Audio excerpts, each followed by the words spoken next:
Children of today, they're visual learners. Yeah. Their attention span is 5 minutes.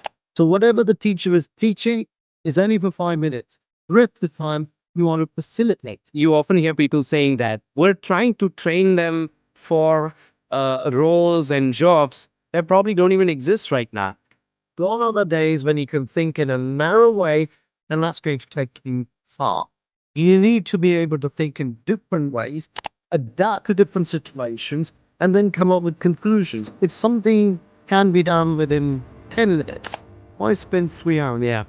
Yeah. You might as well utilize the remaining time for something else. Some schools are struggling financially, so they can't really pay the teachers the best. But whatever you can, do that. But make sure recruit good quality staff. If you see the Western world, they're very good in shouting and sharing that they do, no matter how small it is. I think we need to shout. We need to share it with the world who we are, because they still look down upon us. Oh, maybe these guys are from India. They're not good enough. Yeah. And that's where you need to show who you are. Yeah. What would be your advice to those teachers who are looking to take on that extra role of maybe a coordinator or maybe taking up they're making that next leap?